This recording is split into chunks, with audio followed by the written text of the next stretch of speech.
Assalamualaikum warahmatullahi wabarakatuh. Saya Naila Umul Khaira dengan NIM 2124073 dan rekan saya Atika Nur Fajrina dengan NIM 2124066. Pada video kali ini kami akan menampilkan debat akademik mengenai perkembangan Islam di Thailand. Selamat menyaksikan. Perkembangan Islam di Thailand adalah ruang pembelajaran yang penuh sejarah, penuh dinamika, dan penuh tafsir. Saya berharap debat ini bukan sekedar pendapat, tetapi menemukan sudut pandang baru yang menguatkan pemahaman kita tentang Islam sebagai kekuatan sosial dan budaya. Islam di Thailand bukan hanya tentang data historis, melainkan tentang manusia, identitas, dan pergerakan zaman. Saya percaya dengan dialog terbuka, kita bisa melihat bagaimana Islam tumbuh di wilayah minoritas tanpa kehilangan ruh tradisi.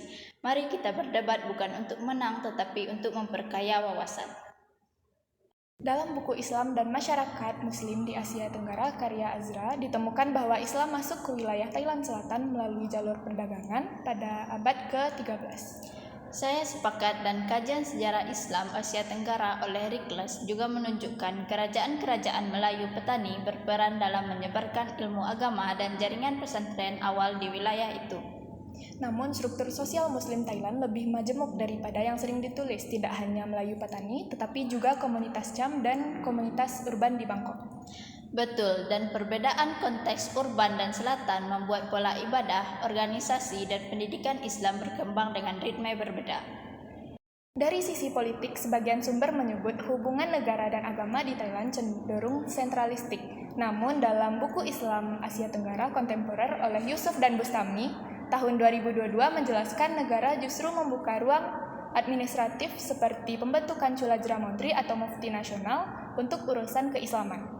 Ya, tetapi saya menemukan keberatan kecil pada buku itu yang seolah menggambarkan hubungan harmonis tanpa ketegangan. Padahal studi jurnal Harmoni oleh Kemenak tahun 2022 menjelaskan integrasi hukum Islam keluarga di Provinsi Selatan masih penuh negosiasi dengan struktur hukum nasional. Benar, dan perkembangan pendidikan Islam juga menunjukkan dualitas. Pondok tradisional Patani bertahan, tetapi sekolah swasta Islam modern berkembang pesat karena tuntutan ekonomi. Saya menambahkan aspek ekonomi yang menunjukkan bahwa Muslim Thailand setelah banyak bergerak di perdagangan kecil, pertanian, dan sektor maritim, sehingga dinamika ekonomi lokal mempengaruhi pola kehidupan keagamaan mereka. Dari sisi sosial, literatur menunjukkan bahwa identitas Melayu Islam tetap kuat sebagai penanda budaya.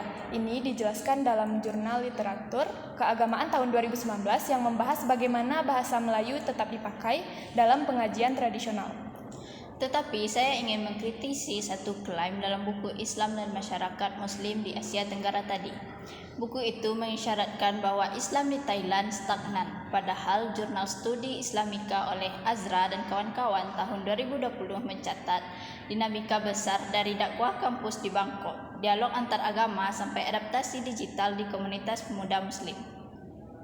Ada poin penting lain yaitu modernisasi. Thailand memunculkan generasi berpendidikan tinggi yang aktif di sektor publik.